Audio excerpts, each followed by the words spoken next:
What's up, guys? Welcome back to a new angle.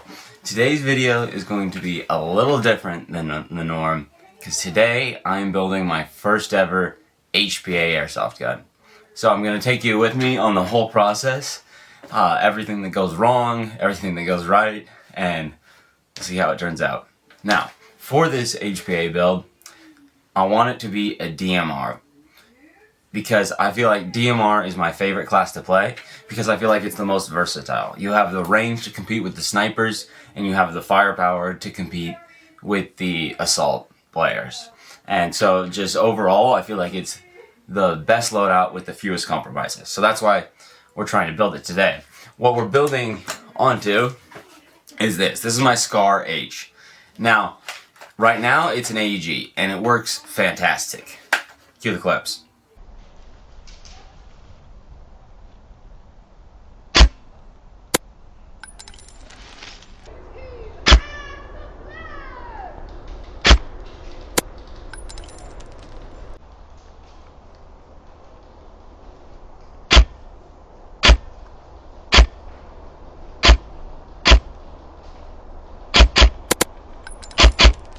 But I want to just max out the performance. I want to get a little bit more range. I want to get a little bit more range. I want to get a little bit more accuracy and just really see what this thing can do. But here's the criteria. The only out-of-the-box HPA DMR on the market is this. It is the Wolverine MTW 308 variant. It's the only out-of-the-box HPA DMR that you're going to find out there. And the price tag is high.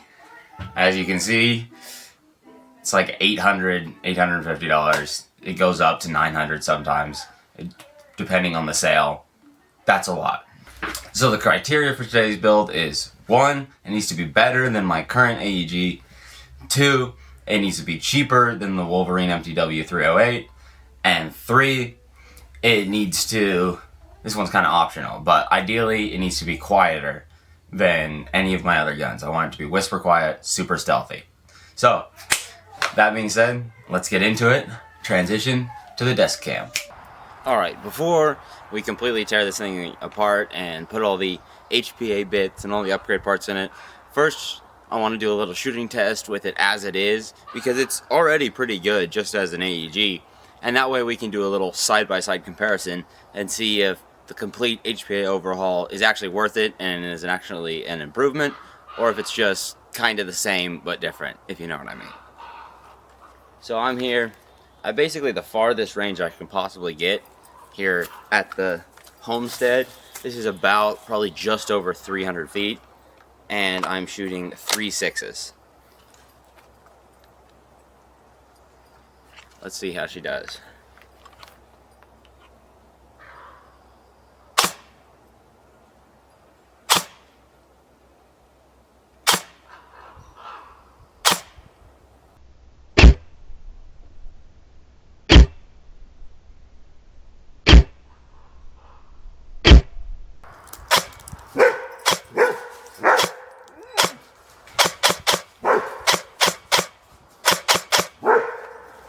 Yep, we are averaging just over 2 joules with 350 feet per second, which is much lower than my field allows. And so that's part of the reason why I want to put the HPA engine in this, because like right now it's field legal, but the next section of the rules is DMR, and so we want to get it up to that higher bracket so we can hit those farther ranges and hopefully get this thing a little more precise. So let's head back in, tear her apart, and see what we can do. Alright, step 1 is going to be to break this down, but first I'm going to show you what we're going to be putting inside this. These are the parts we've got to put in it. This we're going to talk a lot about later, and I feel like it's absolutely revolutionary, but like nobody seems to really be talking about it. So we're going to go in depth on this. This is our HPA engine from Backdraft Innovations. This is very important, and we're going to talk a lot about this part as well. That's the nozzle. O-rings. We are going to be putting this quad quantum bucking in there. Selector plate for the Scar. And the 0.1 tolerance inner barrel. So this is what's gonna go inside, but first we have to take out all the old stuff so that we can put these new goodies in. First, we need to get this thing disassembled.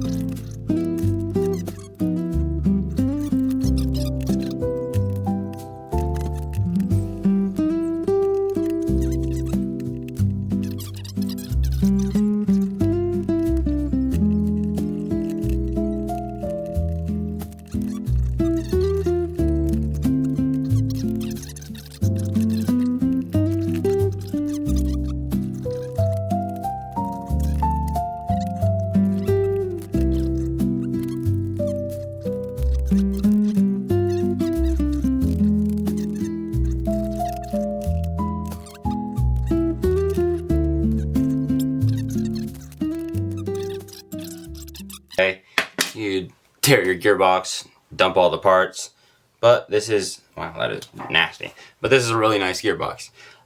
If you're doing an AEG build, any sort of custom AEG build, highly recommend the Lancer Tactical Gen 3 gearbox. You can get them on Amazon for $100. It's got a fully programmable trigger unit, nice flat trigger, full seal cylinder, it's a good cylinder volume, wired to Deans already, and they're super easy to upgrade. Highly recommend if you need a good solid gearbox to put in any AEG build. But we're going to set this to the side and get a gearbox shell I already have and use that instead. Alright, this is the gearbox shell I'm going to be using. It already has a nice textured flat trigger, and so I think it'll go really well with the HPA. And it's a nice solid full steel gearbox. I don't know where it came from, but I think I got it in a collection I bought, but I think it'll be great for this. So let's open her up and pull out what we don't need.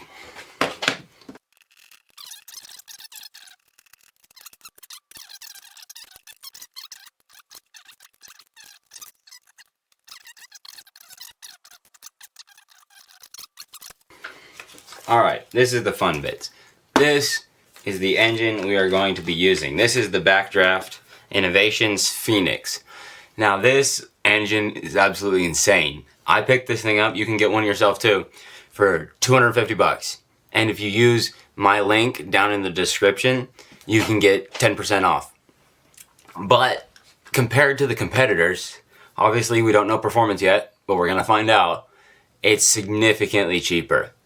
And this is the thing that I feel like nobody's talking about that they should be. There are only over 20 nozzle lengths that you can choose from and get with your Phoenix. So I got this one.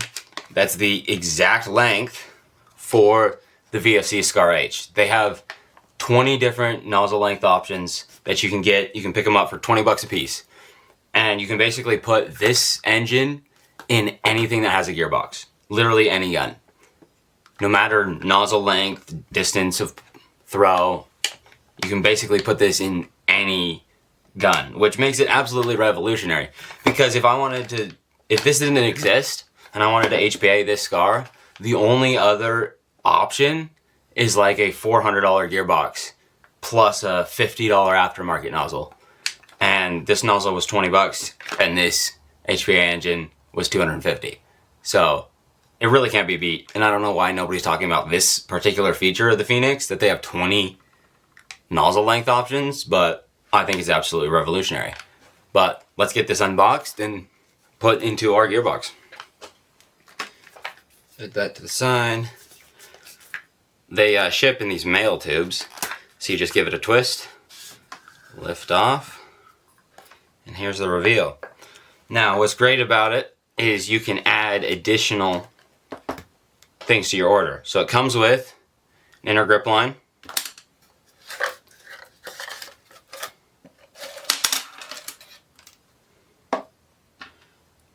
a quick disconnect adapter, and the engine, and your grip line, and your FCU line. I ordered an additional one, so I have a long one and a short one, in case I want to swap this to a different build. Now, Stock, this thing comes with a standard FCU that you can adjust. For an extra $50, I think, it might have been a bit more, I got the new Catalyst wireless Bluetooth control unit. So fully customizable fire control options, and you can do it all from your phone. So this was a bit more. This brought my total with the extra nozzles, O-rings, and extra wire harness, brought my total up to like $350. So still well below the competitors, and I got a fully Bluetooth FCU. So here is our trigger board. This is the M4 one, version 2. And then our FCU. Absolutely tiny, fully Bluetooth, fully customizable, no fiddling with tiny dials. This thing. And remember, use my link in the description for 10% off. This is not a sponsored video, but it kind of is. If you guys order using my link, then I'll get a discount on my next order. Simple as that. But yeah, these are all the parts for the HPA engine. Now, Backdraft Innovations recommends assembling everything and testing it before you put it in the gun. So that's what we're gonna do. Alright, since we are swapping to this extended nozzle, we need to disassemble this. And you're probably thinking, oh no, it must be such a pain to put in an aftermarket nozzle. Watch. Unscrew, lift, this nozzle comes out, and we put the new one in. Why is nobody talking about this? This is revolutionary. Now, I got a second set of O-rings so that I can keep these so I have an extra set in case I mess this up, but there is a specific order you need to remove these O-rings in. First, this one comes off. Next, this one comes off. You pinch, rock. You want to make sure you're not using any sharp objects because it can mess up the seal. This one comes off. Then the spring comes off because you don't want to drag the spring over the O-rings. Spring comes off. And then you can ease these two off. Like so. One.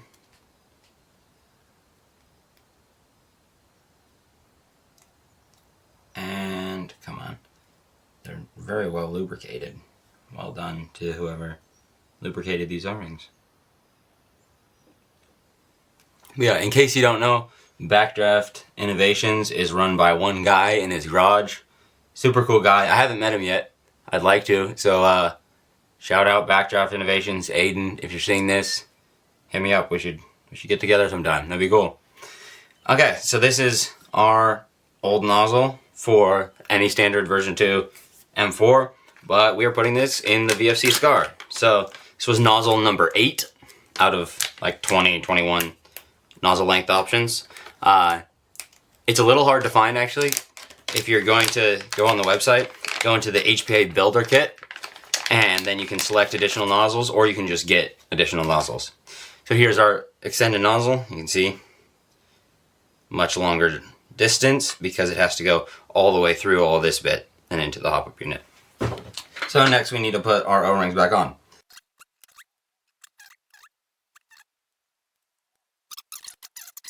All good. So now we just slide this back in, slide the cap back on, screw it down.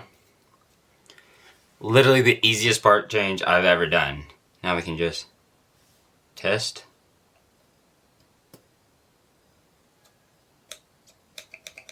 Throw, and fun fact, you gotta pull it out. If it doesn't pop back in a little bit, then you need to add some lubrication. So I think we're good. Just like that. Next we're going to install our grip line. Like so. Done. Okay, next I need to decide what wire harness I'm going to use.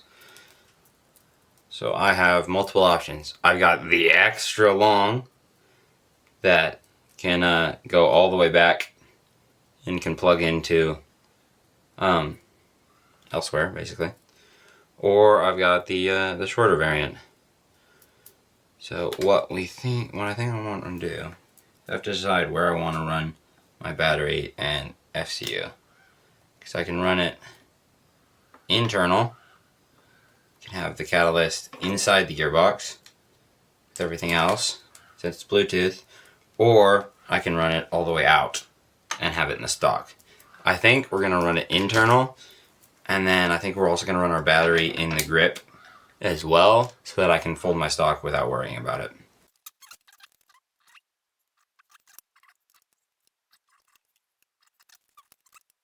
Alright, we're using this Titan 7.4 volt HPA battery. Next, plug this in. And now, we should hear the solenoid clicking. Nothing.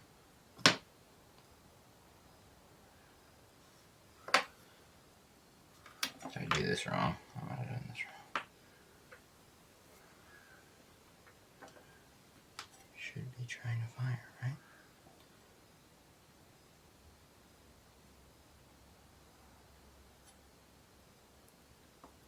One moment. Alright, so it didn't work. And after about an hour or so of troubleshooting, I just took a couple quick videos and texted them to Aiden, the owner of Backdraft, and within 24 hours, a new FCU was on its way. And so I've got it now, so we're going to see if we can get it to work.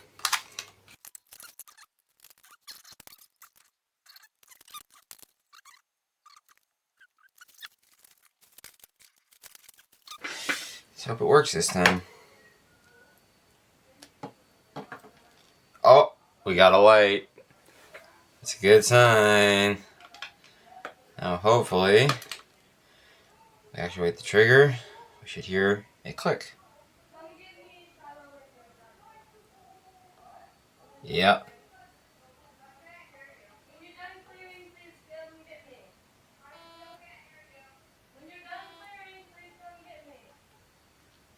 Nice. Alright, unplug this. Let's hook it up to air and see if it'll fire. Alright, got my air tank here. Attach my regulator. Let's start with like 60 psi. Alright, plug my battery back in.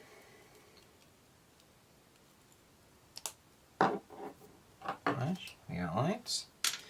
And see if this works.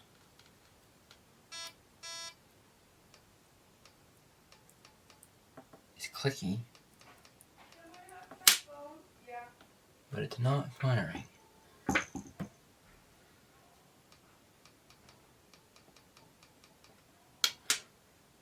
Let's see. All connected. Maybe we need to connect this to the phone. We're gonna try that. Okay, so it's been a couple hours because I am dumber than this device, but I finally figured it out, and it works. And there's some sweet fire modes. Now that we know this works, we can actually start installing it into the gun.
Alright, the build is done, and now it's time to test.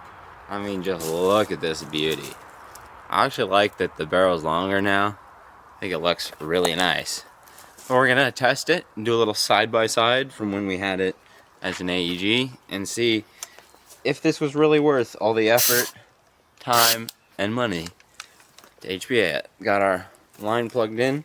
I've run the battery in the grip, which means there's no wires in the stock, so I can fold it easy. Alright, let's see how she handles.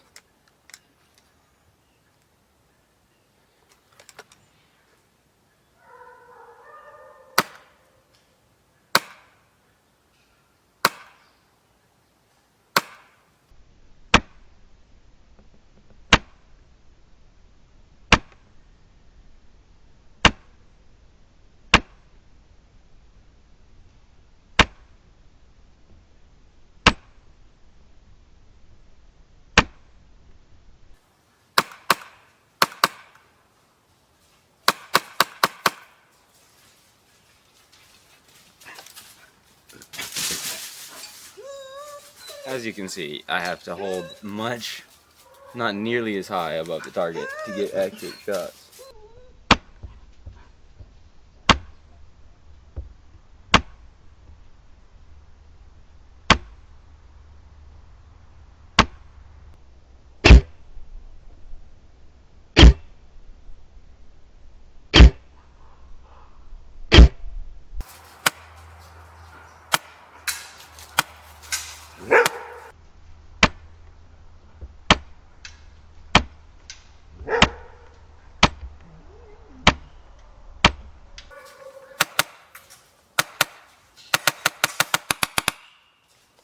I would say we have accomplished our mission of making a better gun. I'll go and reload.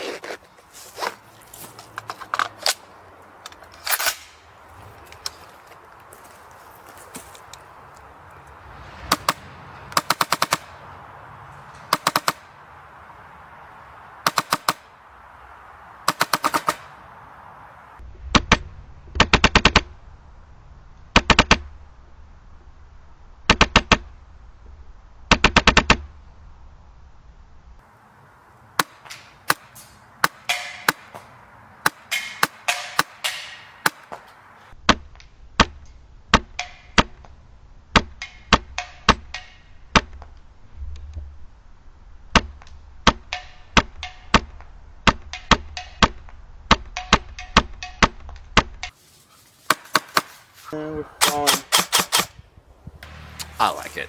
I'm having fun. And that's a win in my book. Alright, so conclusion. Did we meet our goals? Well, I'll let you be the true judge of that, but I think we absolutely crushed it. Overall, the whole project cost around, well, it depends on how you break it down. Because I spent about $400 on the parts. That's the engine, the barrel, the hop-up bucking, and all that jazz. I already had the gun body, but if you count what I paid for that body 2 years ago, then that brings our total up to right around $600, $700 for this build. Which, if you remember the price of the only other 308 option, that is a huge deal. Performance-wise, I think this thing is great. I took this thing out to the field and was hitting headshots at 100 yards, 300 feet away. Absolutely insane stuff. I dropped a 30 kill game with 0 deaths. That video will be coming out soon. So I'm actually super happy with this build. Let me know what you think about it down in the comments. And what is your dream airsoft build? As always, thanks for watching. If you enjoy my content, be sure and subscribe. We're going to do an airsoft gun giveaway at 500 subscribers, so you definitely want to be around for that.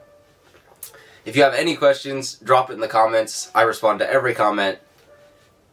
And as always, thanks for watching, and I'll see you next time.